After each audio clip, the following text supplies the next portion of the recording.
Dans une ruelle poisseuse d'un quartier oublié de la République d'Eloria, Samir El-Kadi tirait un chariot grinçant rempli de pièces détachées récupérées dans les décharges électroniques. C'était un homme au regard doux, à la barbe rare, la trentaine épuisée par les jours sans pain, les nuits sans toit. Il vivait avec sa mère malade dans une chambre humide, entre quatre murs rongés par le moisi et l'oubli. Ce matin-là, alors que l'aube n'avait pas encore posé sa main sur les toits, des sirènes hurlèrent dans la rue. Samir eut à peine le temps d'ouvrir les yeux qu'on défonça sa porte. 3 hommes en uniforme, suivis d'un détective au costume trop propre, fouillèrent sans mot dire. Ils trouvèrent sous le matelas une montre en or gravée, tachée de sang séché. Samir El-Kadi, vous êtes en état d'arrestation pour le meurtre de M. Lambert Dossane, directeur de la Banque nationale. Samir n'eut même pas la force de protester. Il ne connaissait ni ce nom, ni cette montre. Sa mère pleura, cria. Il ne dit rien. Il pensait que tout cela n'était qu'un malentendu. Mais dès qu'il mit un pied dans le palais de justice, il comprit, le jeu était déjà joué. Le juge en charge du dossier, Edmond Larocque, était un ami proche de Lambert. Vieux politicien recyclé dans la magistrature, son nom circulait dans toutes les affaires troubles de la République. Mais son pouvoir lui assurait l'impunité. Et aujourd'hui, il avait besoin d'un coupable. Les témoins, 2 sans-abri qu'on n'avait jamais vus auparavant, qui jurèrent avoir vu Samir sortir de la villa du défunt, arme à la main. Les preuves ? Une caméra de surveillance, miraculeusement réactivée, montrant une silhouette encapuchonnée, impossible à identifier mais attribuée à Samir par un expert judiciaire payé au silence. Son avocat commis d'office baissa les yeux tout au long de l'audience. La défense ? Une farce. Mais ce fut le témoignage de la secrétaire de Lambert, mademoiselle Lorfin, qui scella le sort de Samir. Elle déclara qu'elle avait vu Samir menacer Lambert 2 jours avant sa mort, à la sortie de la banque. Ce n'était pas vrai, mais son regard ne tremblait pas. Le verdict tomba dans un silence d'église. Reconnu coupable. Peine, perpétuité au pénitencier de Corban. Un cri muet sortit de la gorge de Samir. Le monde s'effondra. Dans le box, il vit sa mère s'écrouler, frappée d'un malaise. Les hommes de sécurité n'eurent même pas la décence de s'arrêter. Samir fut traîné hors de la salle comme un chien. Mais personne ne vit, dans le fond de la salle, un jeune journaliste prendre des notes frénétiques. Et personne ne remarqua que mademoiselle Fin, à la sortie, glissa discrètement un message dans la poche du manteau du greffier. Le pénitencier de Corban était une forteresse d'acier rouillé posée au milieu d'un désert de sel. On disait que ceux qui y entraient ne sortaient jamais tout à fait vivants, ou tout à fait humains. Samir y fut transféré par un fourgon gris, encadré de gardes impassibles. Pendant le trajet, il pensa à sa mère, à ce qu'elle devenait, à ce qu'elle croyait désormais de lui. Il n'avait pas pu la revoir. Dès l'entrée, on lui retira son nom. Il devint détenu K 4312. Les premiers jours furent une descente dans l'inhumanité. Il partageait une cellule de 4 mètres carrés avec un ancien mercenaire au regard vide, surnommé Vico. L'eau coulait 1 heure par jour, les repas étaient servis comme à des bêtes, et les matons frappaient d'abord, interrogeaient ensuite. Mais Samir gardait le silence. Non pas par soumission, mais parce que son cœur brûlait d'un feu plus grand, celui de comprendre. Pourquoi lui ? Pourquoi ce juge ? Pourquoi cette femme, Lorfin, qui avait menti si naturellement ? Un soir, alors qu'il tentait de s'endormir, il fut réveillé par une voix rauque. C'était Vico. « Toi, t'es pas comme les autres. Je le vois à ta gueule. Je suis pas un tueur. Personne ici ne l'est. Et pourtant regarde-nous. » Vico lui raconta alors des histoires. Sur des juges qui arrangeaient des procès. Sur des riches qui payaient pour enterrer des secrets. Et sur un ancien détenu, disparu dans les archives du pénitencier, qui tenait un journal. Un certain J.O. J.O. demanda Samir. Julien Ossane. Le frère cadet du banquier mort. Lui aussi, ils l'ont fait disparaître. Le nom fit vibrer quelque chose en Samir.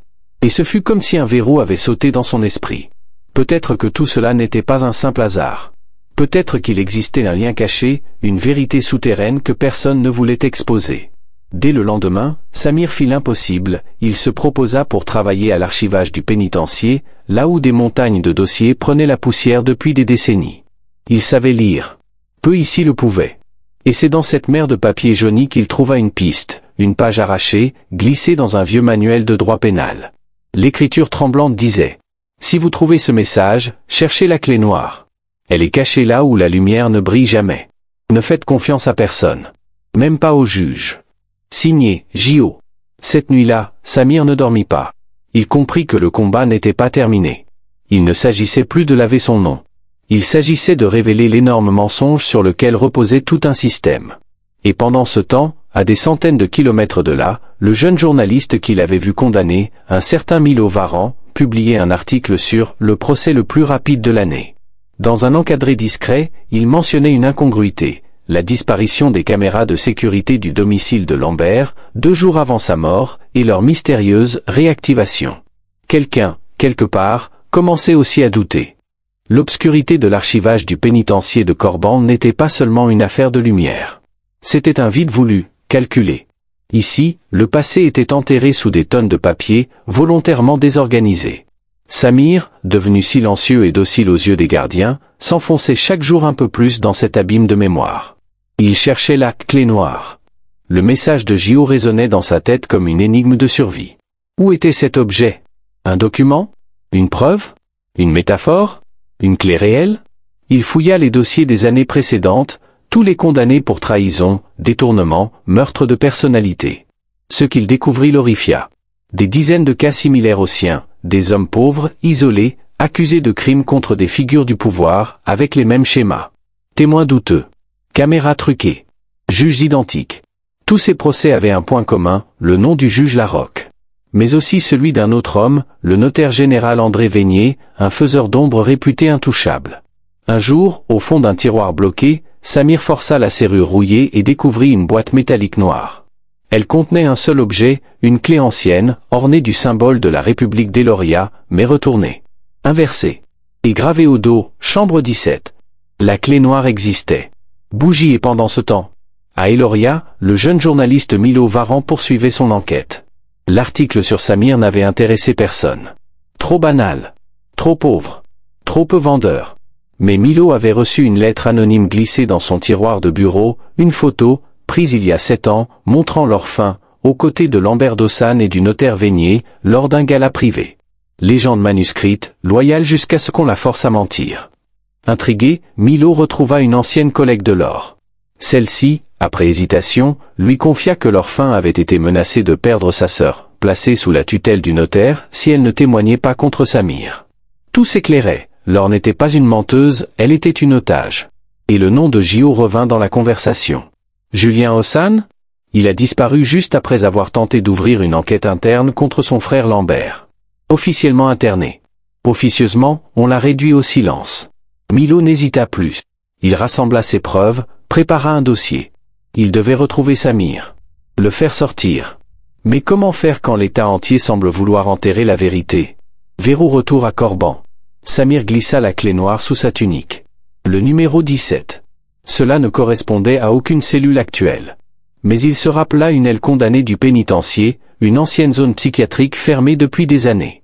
Le lendemain, lors d'un transfert de matériel, il s'infiltra dans un couloir abandonné. Les murs y étaient couverts de graffitis, de cris gravés au couteau. À la porte 17, la clé entra sans résistance. Dans la chambre, une table, un lit, et un mur entier couvert de notes. Le journal de Gio était là, intact. Écrit à la main, page après page. Des révélations, des noms, des dates, des codes bancaires. Une cartographie de la corruption d'État.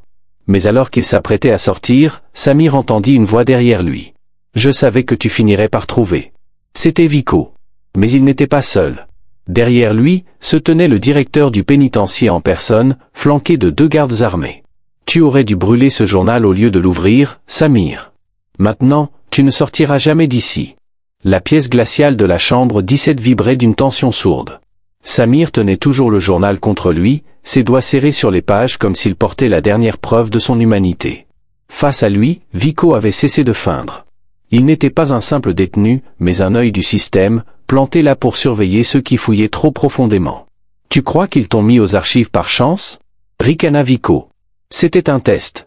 Et tu l'as raté. » Le directeur du pénitencier, un colosse au regard éteint, s'avança. « Tu sais maintenant ce que personne ne devait découvrir. Tu n'as donc plus aucune valeur, sauf si tu coopères. » Samir resta silencieux. Il entendait au loin, comme un bourdonnement, le murmure de ses propres pensées. Coopérer signifiait trahir le journal. Se trahir lui-même. Mais contre toute attente, il leva lentement les yeux. « Je suis prêt à parler. »« Bonne décision, dit le directeur. » Il tendit la main. Samir fit un pas, puis un autre et, dans un mouvement foudroyant, il enfonça la clé noire dans l'interrupteur mural rouillé derrière lui. La lumière grésilla.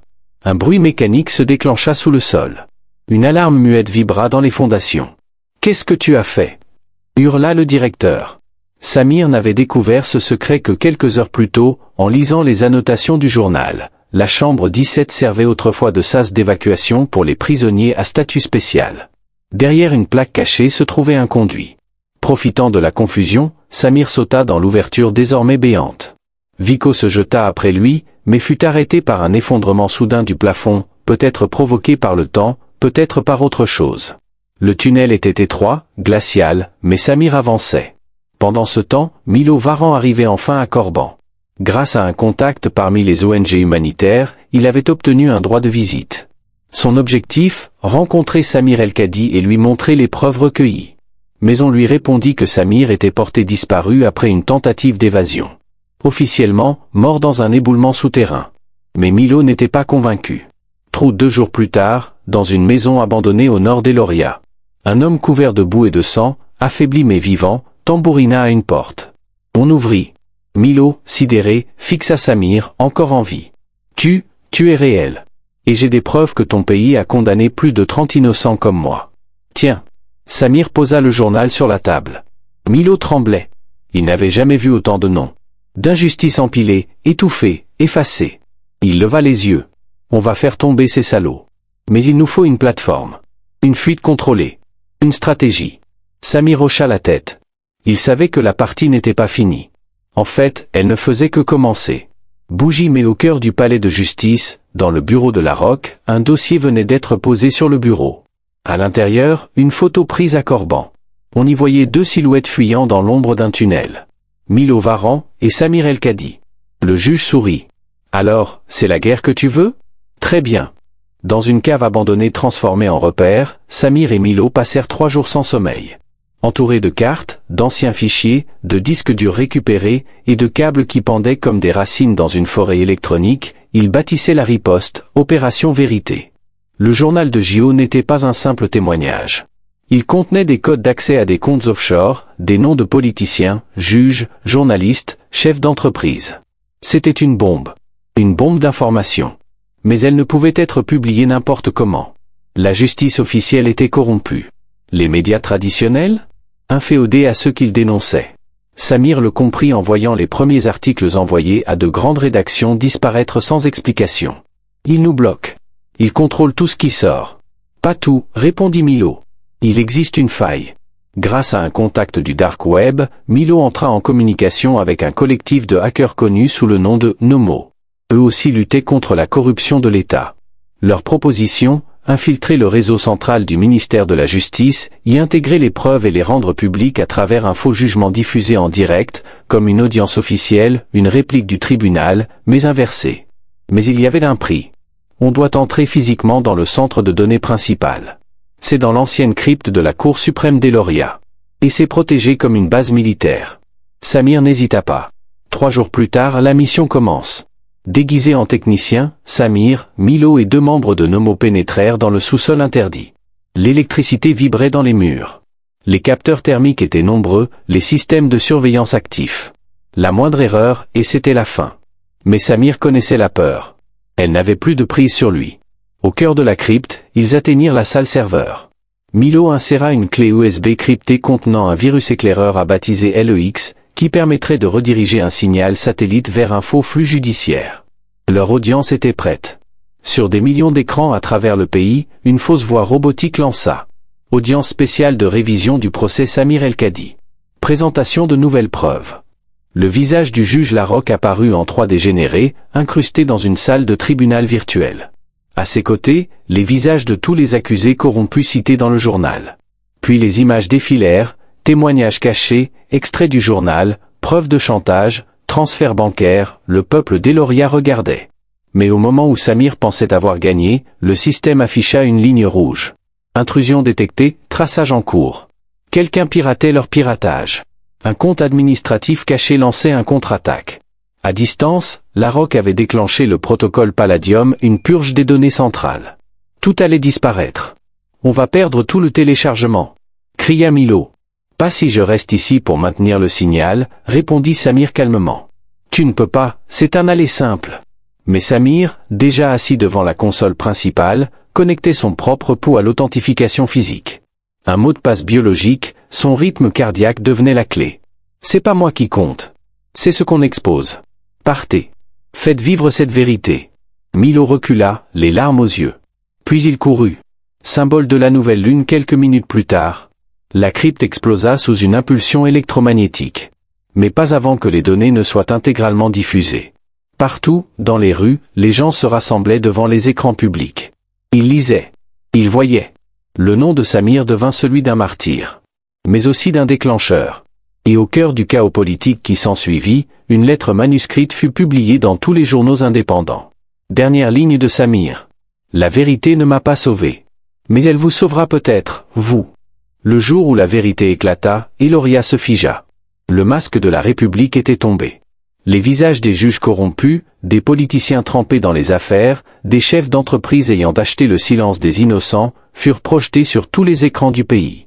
Et surtout, le nom de Samir El-Kadi devint celui que des milliers de jeunes gravaient sur les murs, sur leurs vêtements, dans leurs champs. Il était mort, mais il avait réveillé une génération. Milo Varan, désormais considéré comme l'un des cerveaux derrière la fuite, était traqué par les forces loyalistes. Il ne se cacha pas. Il fit face. « Vous m'appelez traître ? Alors trahissez-moi devant le peuple. Je leur dirai ce que j'ai vu, ce que vous avez fait, et ce que vous continuez à faire. » Son arrestation en direct fit exploser les rues. Des dizaines de milliers de citoyens descendirent manifester devant le palais de justice. Des slogans surgirent spontanément. Le droit ne se vend pas. Samir vit. Jugez les juges. Mais ce ne fut pas seulement une insurrection de la rue. D'anciens avocats, étudiants en droit, juges encore intègres, décidèrent de former une alliance souterraine, le tribunal du peuple. Son but ? Revoir tous les cas passés entre les mains du juge Larocque, mais aussi établir une jurisprudence indépendante du pouvoir politique. Bâtiment classique pendant ce temps, au sommet. Le président Deloria, poussé par ses alliés internationaux et acculé par les révélations, déclara « Nous ouvrirons une enquête. Tout cela sera clarifié par nos institutions. » Mais personne ne le crut. C'est alors que quelque chose d'inédit se produisit. Une section entière de la garde républicaine, dirigée par la commandante Ali Mados, une militaire respectée et décorée, publia une lettre ouverte. Nous refusons de protéger un système qui trahit ses propres citoyens. À partir de ce jour, nous défendrons le droit, pas les ordres. Cette déclaration déclencha un effondrement des chaînes de commandement. Larocque tenta de fuir. Il fut capturé par des membres du peuple, non pas battu, mais conduit à un tribunal improvisé, par le tribunal du peuple. Balance le procès final. Le procès de Larocque eut lieu dans l'amphithéâtre de l'université d'Eloria, retransmis en direct, sans coupure, sans montage. Des dizaines de victimes témoignèrent. Et à la fin, une vidéo fut projetée. Une vidéo de Samir, enregistrée en secret, où il disait « Je ne veux pas de vengeance. Je veux un monde où aucun autre Samir n'aura besoin de se sacrifier. Donnez ce monde à ceux qui viennent après moi. » Les larmes coulèrent, y compris chez certains jurés. Le verdict tomba. Coupable. Mais plus encore que Larocque, c'était tout un système que le peuple condamnait. Feu l'héritage de Samir. Des réformes furent lancées, indépendance renforcée du pouvoir judiciaire, création d'une commission de révision des peines, formation obligatoire à l'éthique judiciaire, désactivation des privilèges politiques dans les procédures pénales. Les jeunes d'Eloria s'approprièrent l'histoire. Chaque année, le 29 mai, jour de la diffusion du faux procès, fut déclaré jour de vérité. Dans les écoles, les élèves lisaient désormais le journal de Gio, devenu un texte fondamental, non plus interdit, mais enseigné. Et sur une grande place rebaptisée place Samir El-Kadi, une statue fut érigée. Non pas un héros triomphant, mais un homme debout, tenant un livre et une clé. Le regard fixé vers l'avenir. Ils disent qu'un homme est mort, dans l'ombre d'un tunnel oublié, qu'un cœur s'est arrêté, pendant que la lumière renaissait. Mais non, Samir n'est pas mort. Il est devenu silence, puis chant, colère, puis justice. Dans les ruelles d'Eloria, là où les enfants jouent entre les pierres, on chuchote son nom avec respect, comme une graine semée dans la mémoire. Il était pauvre, sans armée, sans fortune, mais armé d'une vérité, que nul ne pouvait corrompre. Il ne voulait pas de statue, ni de marbre, ni d'or, mais ils en ont élevé une, non pas pour l'idole, mais pour l'idée. Sur sa plaque est gravé: un seul homme peut tomber, mais 1000 consciences peuvent se lever. Et parfois, à la tombée du jour, quand le vent traverse les archives, et que les pages du journal de J.O. frémissent, certains affirment entendre une voix. Continuez. Ne vous taisez plus jamais. Et toi qui lis cette histoire, souviens-toi. La justice n'est pas un trône. C'est une lampe fragile. Il suffit d'un souffle ou d'un silence pour qu'elle s'éteigne. Mais il suffit d'un juste pour qu'elle brille à nouveau. Claquette étincelle, tu veux plus d'histoires puissantes comme le silence du juste? Ne reste pas spectateur de la vérité, fais partie du mouvement. Symbole de collision, abonne-toi pour découvrir des récits qui dénoncent, qui inspirent et qui révoltent. Cloche, active la cloche pour ne rien manquer, chaque épisode peut tout changer. Signe pouce vers le haut, like si cette histoire t'a touché ou secoué. Bulle, commente ton moment préféré, ou dis-nous, et toi, que ferais-tu face à une injustice? Point levé, ensemble, redonnons du pouvoir aux mots. Projecteur cinématographique et transformons chaque récit en acte de résistance.